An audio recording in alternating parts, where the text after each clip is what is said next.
All right, so this video is about the secret government project called Looking Glass. And this is a great video for those of you out there who don't have a background with this, don't know anything about it, because I have compiled all of the whistleblowers who have mentioned this project into this one video. So you're going to get to see it all in a fire hose, and you're going to get it all at once. It's going to be exactly what you need to get caught up. We're going to look at three different whistleblowers, and we're going to hear parts of their testimony selected and compiled together. So you may not hear everything that these three guys said about Looking Glass, but you're going to get all of the major information, all of the important stuff, so that after this video you're going to know exactly what the project was about, how it started, where it is, and what they use it for, and why it's important, especially considering what's going on in the world right now. And so you've got to bear with me a little bit. I've collected these clips, but I think the audio adjustment level is not perfect on all of them. You may have to adjust your audio as some of these clips go in and out, just slightly. I think they're mostly pretty good, but just be aware of that. So we're going to start with a man named Bob Lazar.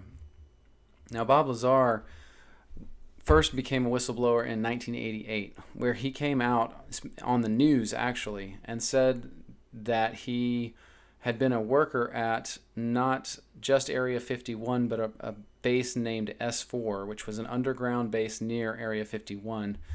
And here is a testimony of his from 1989, just that 1 year later, about where he mentions Project Looking Glass. Now, he didn't have direct experience with that project, but he had seen briefing documents on it, so that's what he mentions here. Could you briefly describe Project Looking Glass and Project Sidekick for us? Project Sidekick was another project going on with Galileo. Galileo was the project that I was involved in. Sidekick dealt with any of the weapon potential of the craft, whether or not the craft had a weapon in it or could it be used as a weapon, but it had something to do with some sort of particle beam configuration where the gravity generator can be used as a lens to focus a weapon of some sort, similar to the SDI device we were working on in the 80s, but with the potential of a focusing device using the gravity generator. And Project Looking Glass? Project Looking Glass dealt with the distortion, the fact that there's a time distortion, essentially looking back in time, and by that I do not mean looking back years ago to see the wagon train days. They're looking for distortions that are milliseconds in time, and what that was used for, I don't know, but that was just observing the time, the time distortion, time dilation phenomena of the craft in operation. So there you have it, Bob Lazar in 1989 giving the information that he knew about Project Looking Glass was just that it was based on time distortion.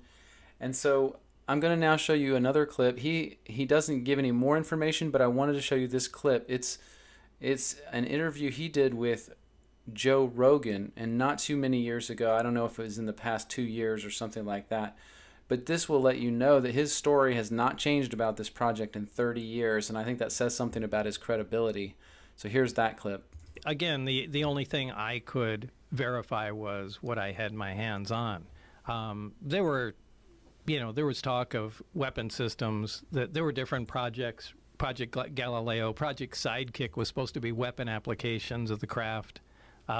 Project Looking Glass had to do with time, any effects of time in the craft. Now, I don't think we're not talking about making a time machine like in science fiction, but we're talking about, small distortions, intentional distortions of time, and how that can be used, as a not as a, well, it was part of a weapon program. How are you informed in this about These, this? again, were just the small briefings that I read.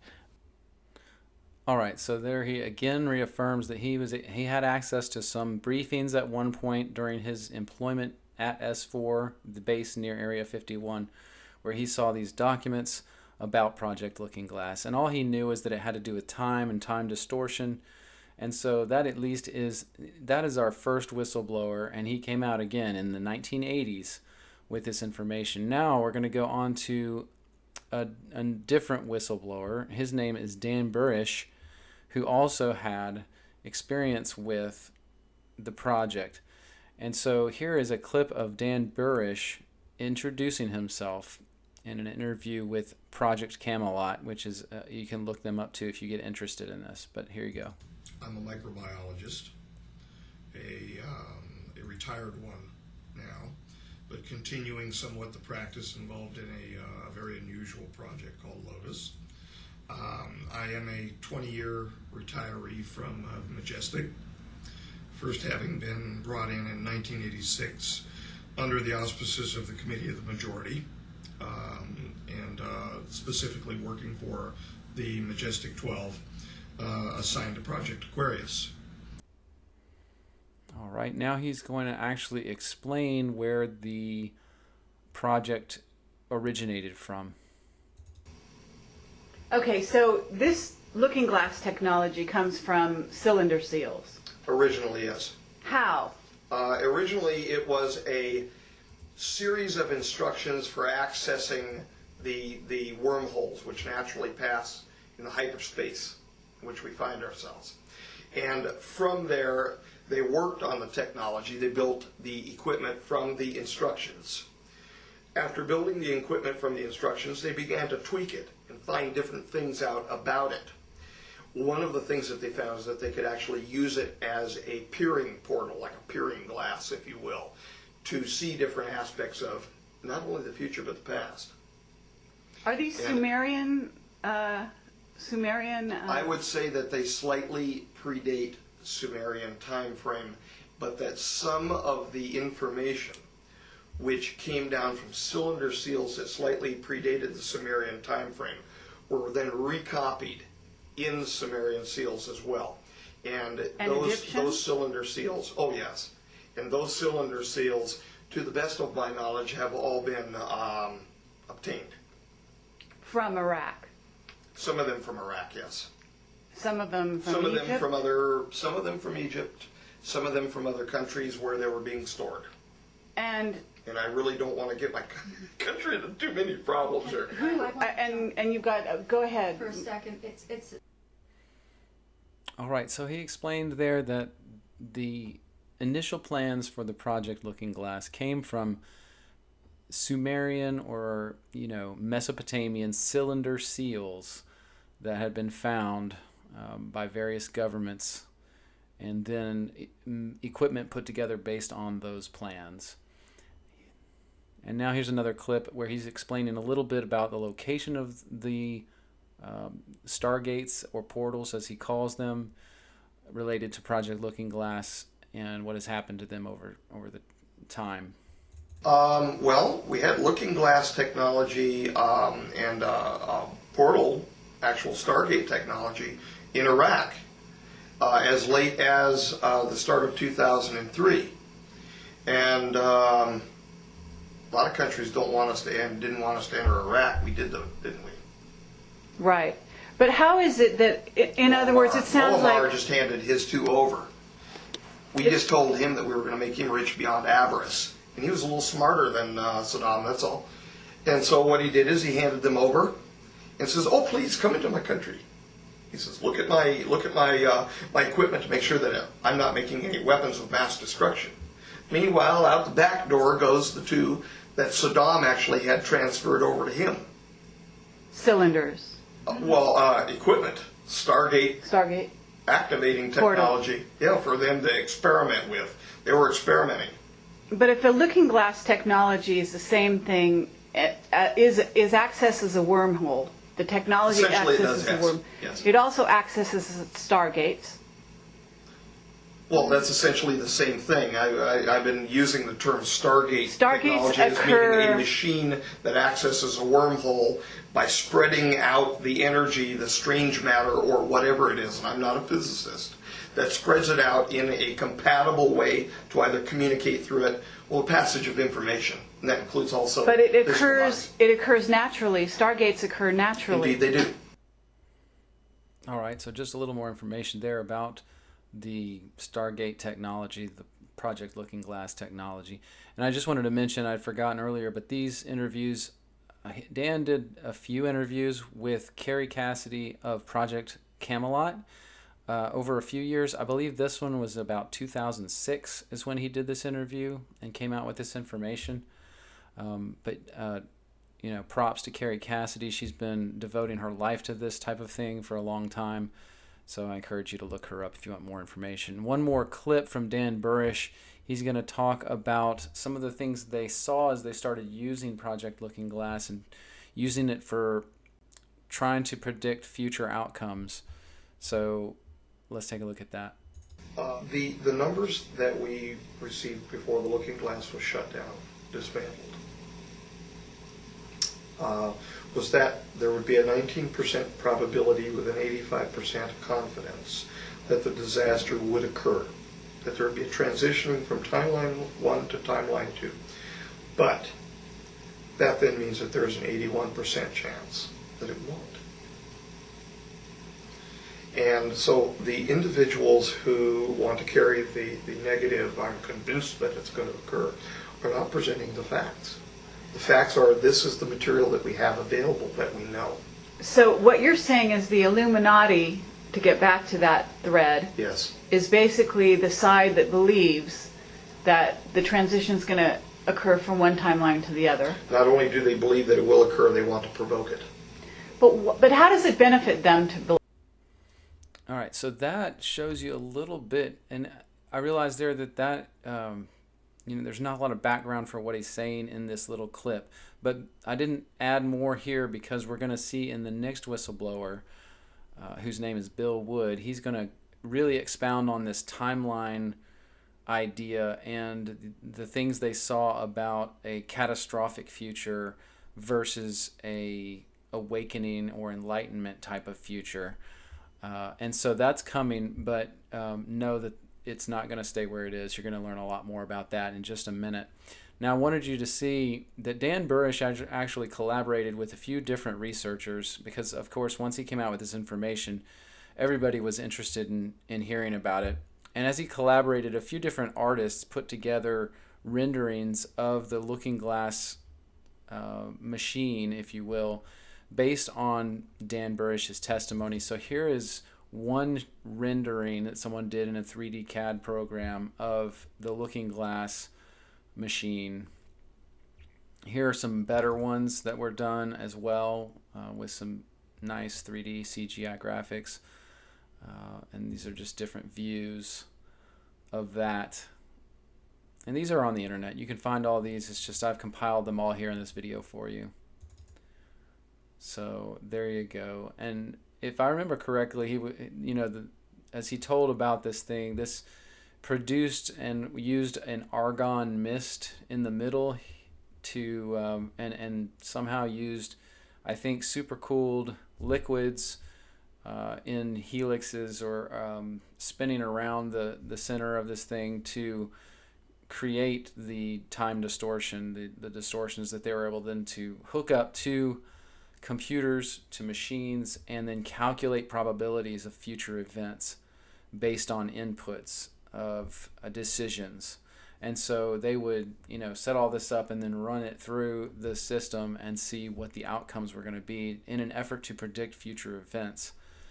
And that is kind of how that this is explained to have worked, had been explained to work. So now moving on to the third whistleblower, and these are the only whistleblowers I know of that have actually come out and are, credible on this topic. But this third whistleblower's name is Bill Wood, and he again is interviewed by Project Camelot's Carrie Cassidy. She's done a great job with all these people, getting them out in the open. But first we're going to learn just a little bit about Bill Wood, who he says he is, so you at least see that. Basically, my military career was such that I was in the United States Navy from June of 1991 until June of 2001. In that time, I served in a special unit called SEAL Team 9. We were trained primarily to use us as an asset to control and handle Tomahawk missiles, cruise missiles, that were used inside the Persian Gulf region in the Middle East throughout the time frame of 1992 to 2000, to my knowledge. All right, so that's just a little background on who he is, what his military experience was. But now he's going to talk about, in this next clip, about how he was contacted by some white hat ex-military people, a secret group, classified, who needed his help with Project Looking Glass. So that's what's in this clip. Shortly after I began doing that, I was contacted by a group of people that were also doing the exact same thing, and were much more aware of who I was and what my experience in the military was on a top secret level. I was very surprised by that.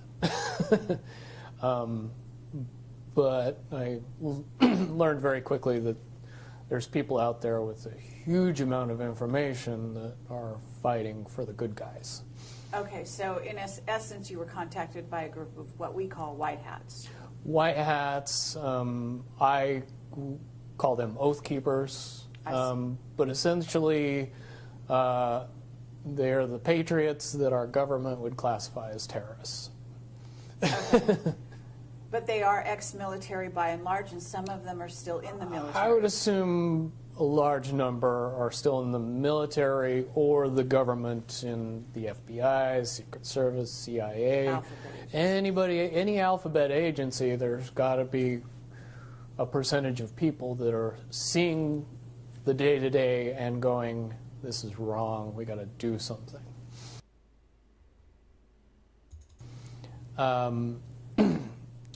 One of the caveats that I do have some personal information that I did get personally involved in was some information that had to do with the Stargates and Looking Glass, and more specifically the 2012 problem with those projects. I guess, popular opinion of what's out there right now is that the project was shut down because there was a problem when we approached 2012. I've heard it described a number of ways, but to my knowledge, the problem is that the timelines converge on that point in time. And when you know enough about the Stargate projects and the Looking Glass project to know that how string theory works and how the possibility of possibilities works and how making one choice over here doesn't necessarily mean that the other choice couldn't exist at the same time.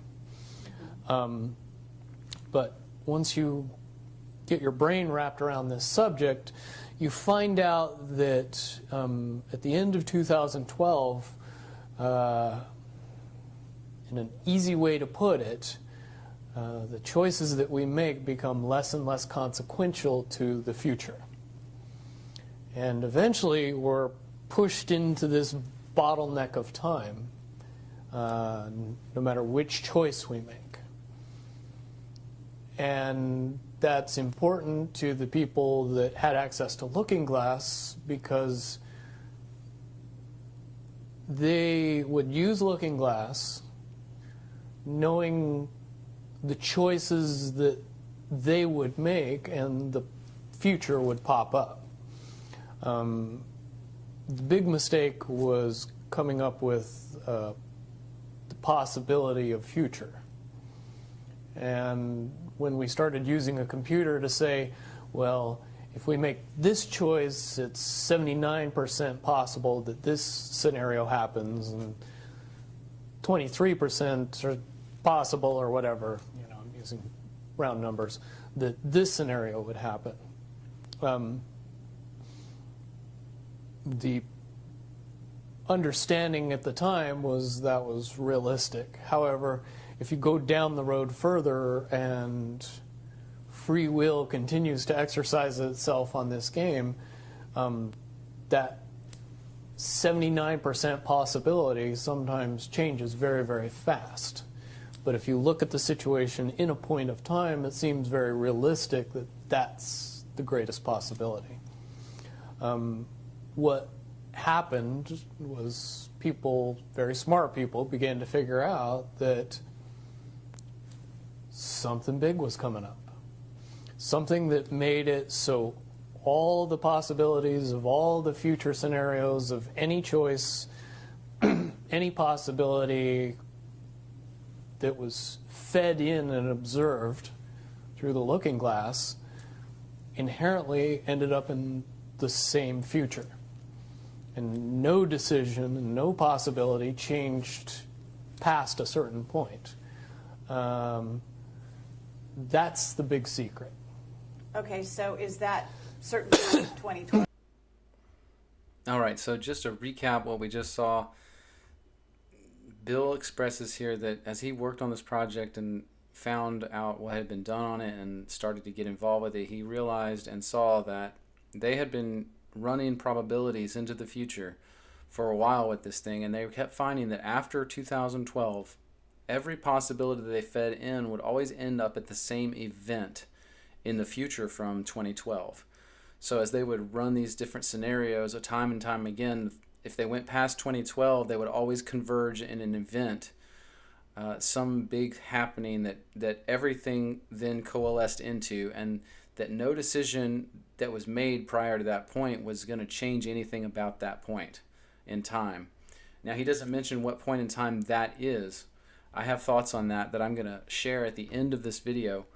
But just to kind of recap what he said there, and then next he's going to talk about how this singularity, this convergence of history that was coming up in the future from when they were using the device, and he's talking in about, I think this interview is in about 2009, and he had been working on the project, I think in the very late 90s is when he said earlier in this video that I didn't show, that he had been working on the project. So let's listen to what he says about how the elites felt, the elites in the world got wind of what was going on and how they felt about it. It well coincides with December 21st, 2012. So at that point, all possibilities lead to the same Timelines. Rubicon. All possible timelines lead to the same basic set of history in the future. And what is that history to you? Did you know that, or did you find that out? That is the big question. That is the big secret. That is what sends everybody that has all of the information, that knows everything, into a blind panic. The people that know everything about Looking Glass, that have gotten all the reports and all the information, the elites of the world, probably figured out that that was the end of the game, and nothing could be manipulated beyond that point. So I'm just going to let it continue here. He continues talking about the contracting timelines and what that it means. So I may play through a few clips here in a row. They cannot go beyond a certain point. At a certain point, after they're done hearing the computer tell them this is what's going to happen over and over and over and over again, all they become focused on is how do we fix it? Why? What is this that's going to happen? The you know that? inevitable contraction of the timelines. But what does that mean for this reality? Do you know that? I don't know that. What I do know is that I was called in and asked to solve this problem, this timeline contraction problem. And I eventually did my due diligence and did all the investigating, and basically only had one piece of information, and that was reinforcement. The computer's right. The timelines will contract down to some inevitable thing that you guys won't tell me about, so I can't help you. There is an inevitable event. It's been forecast, it's been predicted, it's been fed to us in a slop trough of what they want us to believe will happen. But they don't. However, know. they don't actually have control over what happens. They only have control over the reaction, and it seems that no matter what they try to do to cause their desired reaction, it's going to have an opposite effect. Now, it's much, much easier for me to explain today what that process is as opposed to back then. But if I had to give it a name, I would say it's the awakening process. It's an evolution of consciousness that cannot, will not, and no matter what decisions or possibilities are injected into the equation, eventually it all resolves down to us all learning the truth and becoming aware of this massive dam of lies that has been built that keep us from knowing massive volume of information that we should otherwise possess. Now I want you to think about this for a minute, because what he said is key, and when I come full circle on this thing at the end of this video, I'm going to talk about it more, but just note that he said that this event that all of history is culminating towards, he even calls it an awakening. And if you are familiar with or have followed at all the Q phenomenon, the QAnon posts on, first 4chan, then now 8chan, then you may be aware of this term, the Great Awakening, which I myself and many others can contend is occurring right now, is in progress, and is going to get just huge as this year progresses and as time progresses. But that's what he's talking about. It's and he even said it, he talks about it in a couple ways. He talks in one way as if it's an enlightenment, like a consciousness raising, but he also says that it's just a revealing of the truth, right? It's understanding that there's been a dam of lies built up over the centuries, and this awakening is people coming to the knowledge of the truth, and that nothing can stop it. And that is what the elites saw when they looked in the Project Looking Glass and used the machine to run their probabilities. They saw this and were so afraid they couldn't even believe it. So they couldn't deal with it. So this is what scares them, and this is why they had been using this project again and again to try to see if there was some way to change that probability, but they couldn't do it. It's not going to change. And Bill is going to explain even more of that as we continue here. Because they would lose control. Because that information was of a monumental concern when I was in the military about how to prevent this inevitability. Now, at first I thought it was end of the world.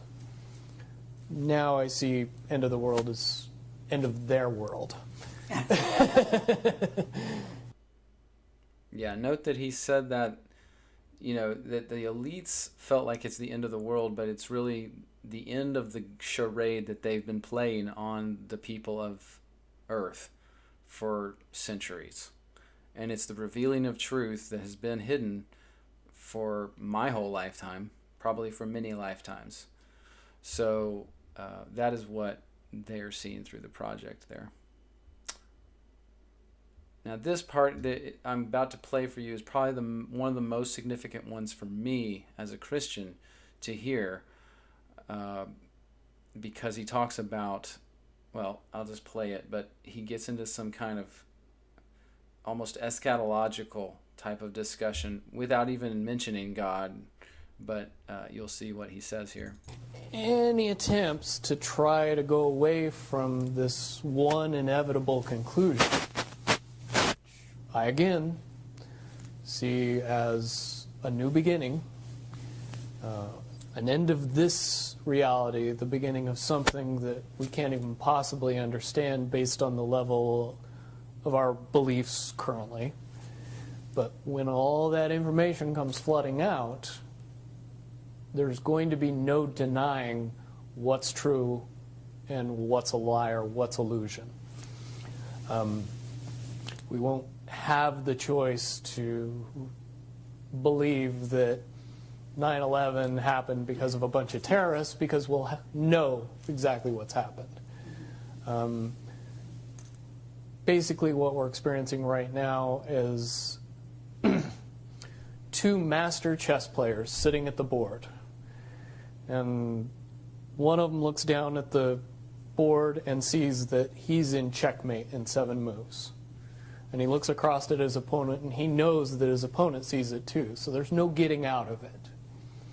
So at this point, the loser can only prolong the game. The game, both players know the game is over. It's only a matter of time before he does this, and then you're forced to do this, and then he's forced to do this, and eventually checkmate.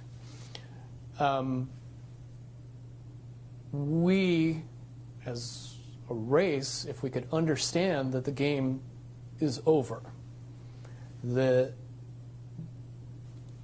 based on the rules of the game, the bad guys have already lost, the good guys have already won. Yes, there's moves left on the table, but those moves are being forced by the player that is going to win. The only way that checkmate can't happen is if the player that's winning makes a mistake. But from all of the information that I've gathered, all of the information that's been given, all of the information that's been vetted to me, it seems pretty obvious that the good guy player on the side of the chessboard knows exactly what has to be done to win the game. And so at this point, any mistake would be all but impossible.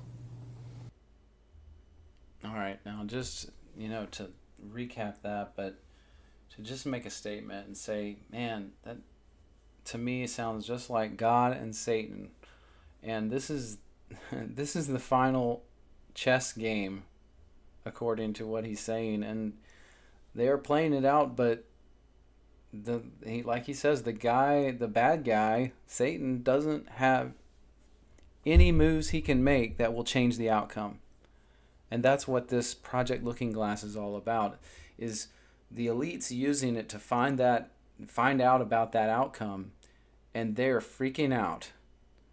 And they shut down the project because they couldn't see anything past that timeline convergence that God is masterminding. God is bringing all things to a logical conclusion, to his will. And so truth will be revealed by his power. And these two chess players are battling it out, but there's no move that's going to change the end of the game. And the good guy, as he says, God will win. I was entrusted in getting it down to 2 possibilities. And I've heard both of those possibilities talked about in massive proportions, the good and the bad. Okay, can you in one sentence say what the good was and the bad was, or are you able to do that? To most easily put it to people, I suppose. One scenario is what most people would understand to be ascension, or an evolution of consciousness that brings us out of the cocoon and turns us into a butterfly. Timeline 2 is some kind of major global catastrophe that drives most of us underground and leaves a few of us on top to fend for ourselves. And I just want to interject here too that the elites for years have been planning for this contingency, this disaster.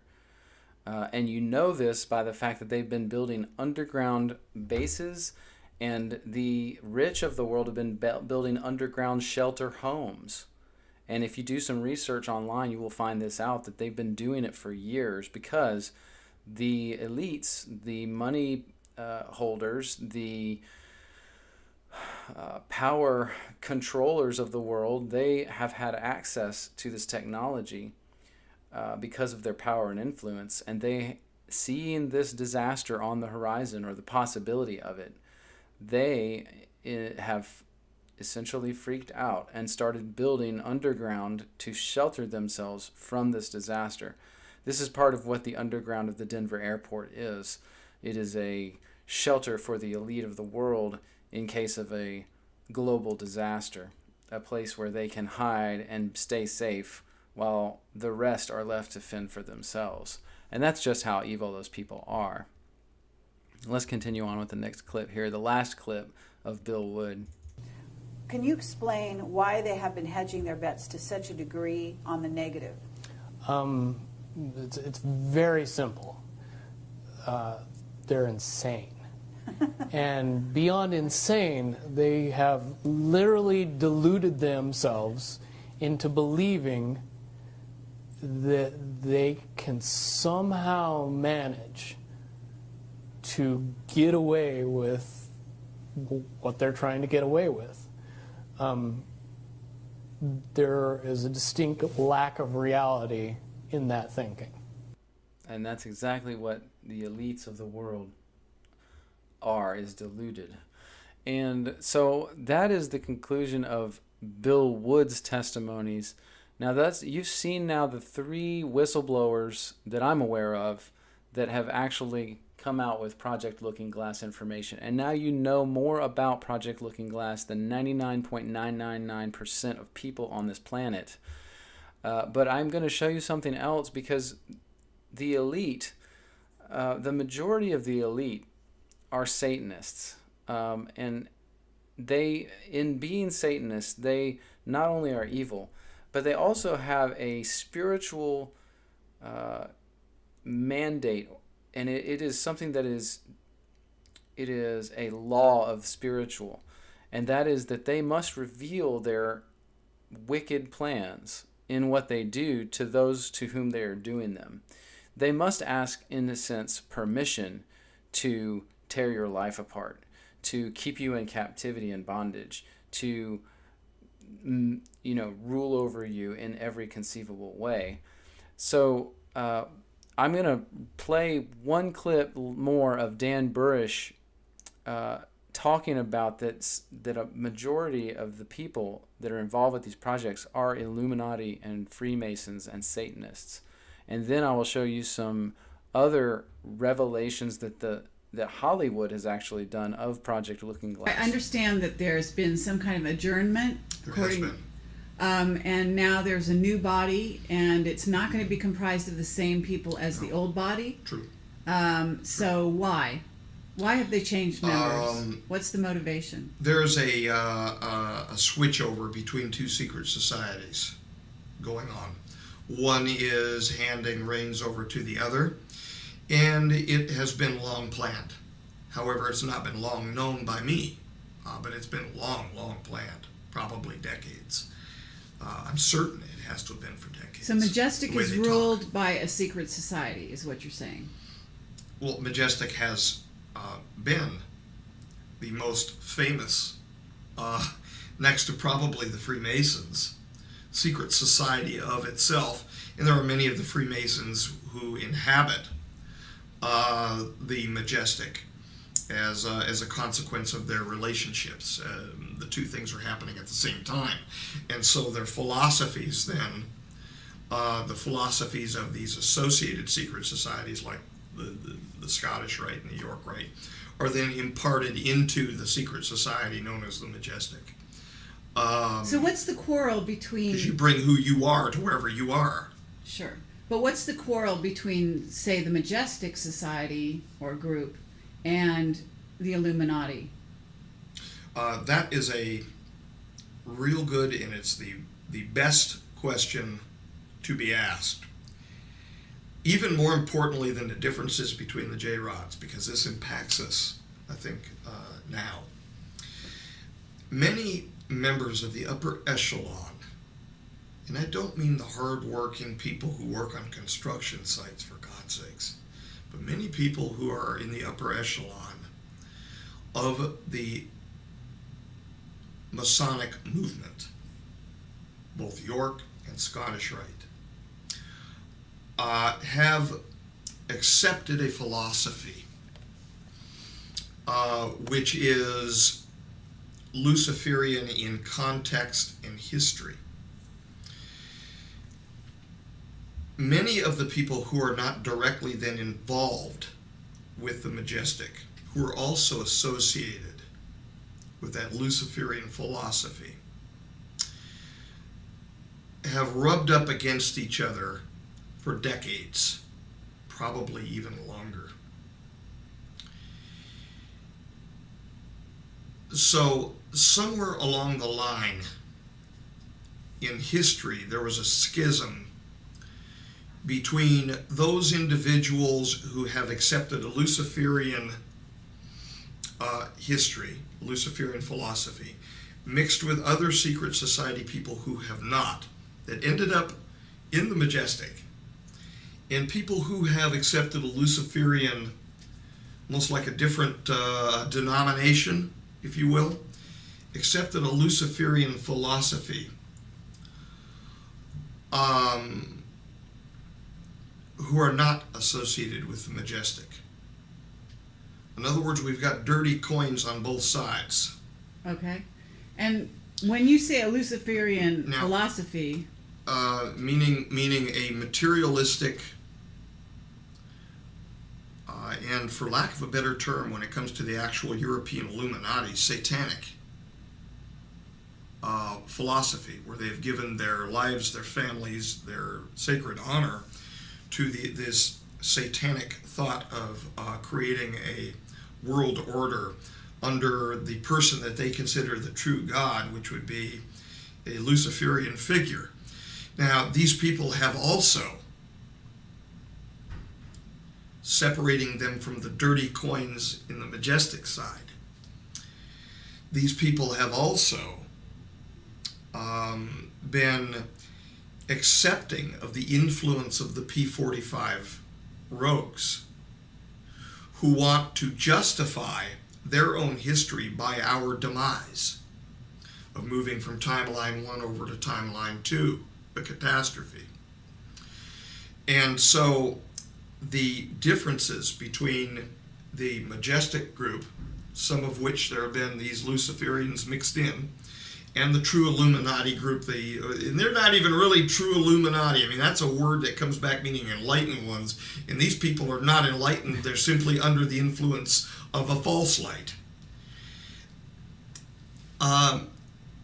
That the differences between the two then have raised itself to rancor, even though they share much in common with each other. However, on the Majestic side, you have a lot of God-fearing people too. A lot, and I'm not talking about specifically here the 12. I'm talking about the line people, the people that we've worked with. Good people to the bone, to the soul, who want nothing but good for the world. so basically what you're talking about is there seems to be an alliance between, for lack of a better word, the so-called Illuminati group that is satanic followers, and the P45s, what you call the P45s, and the Majestic group, which even though it has some members from the Illuminati, basically is siding with the P52s. Yeah, I wouldn't really call them I would say that they are Freemasons who have accepted the Luciferian influence. In other words, I personally disagree with it. The Luciferian influence, but are still acting as good people. For the benefit of humanity. For the benefit of humanity, exactly. Level. And then there are some that I've interacted with who are involved with the so-called true Illuminati in Europe that are God-fearing people too. There's dirty coins and there's polished coins on both sides. All right, I just wanted to share that clip with you guys so that you see kind of the weird and complex situation there is within the upper echelons of the secret military and the elites and the Illuminati Freemasons. It is a complex web, and people like to paint a broad brush over that, but it is really complicated, and it just shows you kind of what's behind the scenes with all this looking glass stuff, the people that had control of it, and what has been done with it. It helps make, I think, some sense of the whole situation. Now, back to the looking glass itself.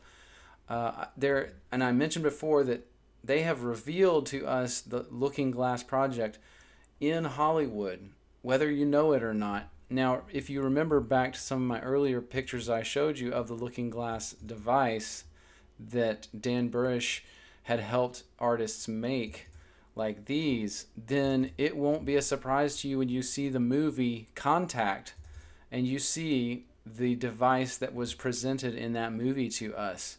It is very similar in many ways. And so it shows how they reveal things to us. I mentioned that the Satanists, they, by a law that exists in the spiritual universe, they must reveal their plans concerning people. And so they must show us these things in these movies, and they do it in this secret kind of way, this way that seems like that we would dismiss, but they at least are showing it to us, so that it's almost as if they're asking our permission before they do all these things, because they're trying to fulfill that spiritual law in regards to having to divulge their evil practices. But here's a clip from the movie Contact 80%. that shows you exactly how this device kind of looks and acts. And it is very similar to the real Looking Glass device, although the real one is obviously very small compared to this. Okay to go.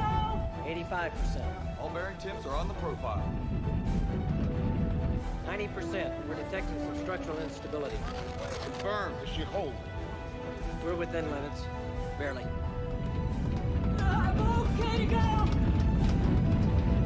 I'm okay to go.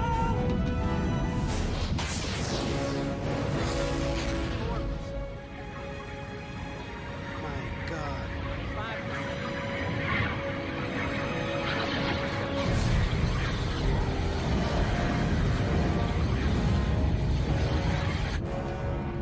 Okay to go. I'm okay. 100% target velocity. Steve, picking up tremendous EMI levels around the machine. All field measurements are pegged off scale high. Steve, we're approaching our abort limits. Okay to go.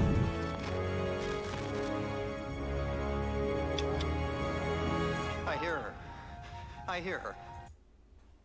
All right, so that just shows you a little bit there of what their representation of the Looking Glass is in the movie Contact with Jodie Foster and Matthew McConaughey. Here is a animation I found somebody made online. They remodeled it in 3D and wanted to show it. That lets you at least see it a little better. Then another movie that actually kind of reveals this thing to us is the movie Paycheck with Ben Affleck, if you've ever seen that. And at the kind of end game of this movie has to do with a future revealing device, a computer that shows people the future. Here's that clip.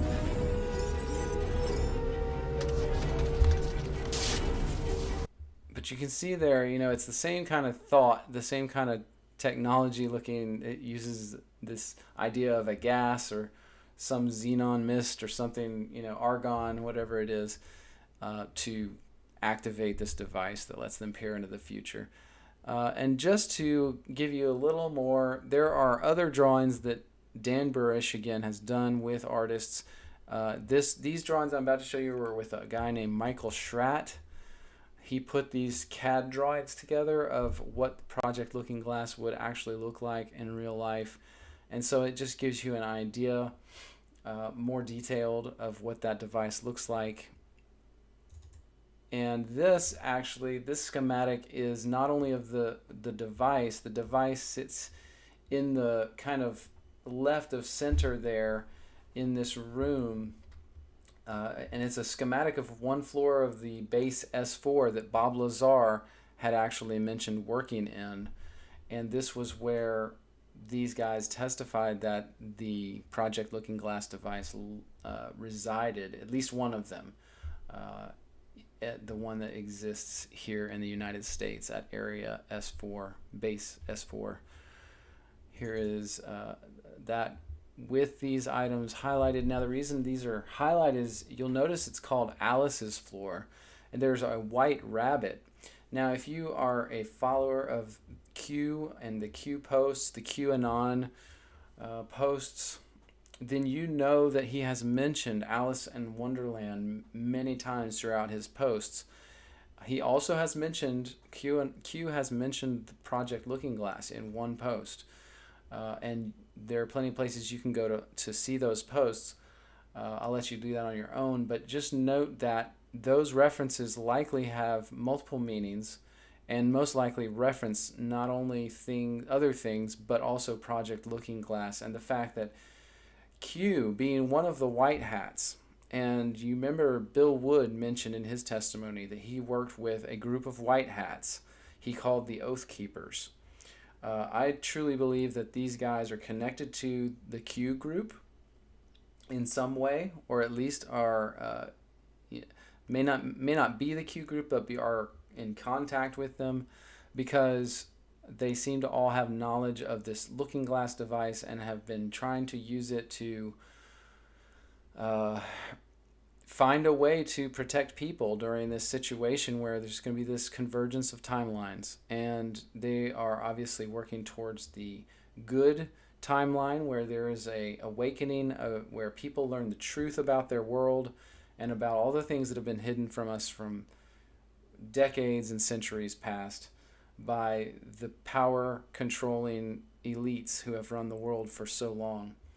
And so I just wanted to compile all these things. That's really the end of all the slides and pictures and videos. That's the last one I have for you, but thank you for your time in this. I think that this is probably one of the best compilations of the Looking Glass material from the actual whistleblowers that you're going to find online. So I encourage you, share this with your friends. Like the video on YouTube, subscribe to the channel, and tweet this and just get the word out so that people start understanding what's going on, because I think the more people that understand and know, that just is going to increase this great awakening that's already occurring, and it is going to be good for us. It is going to be good for America. It's going to be good for the world. And so thank you for your time, and take care of yourselves.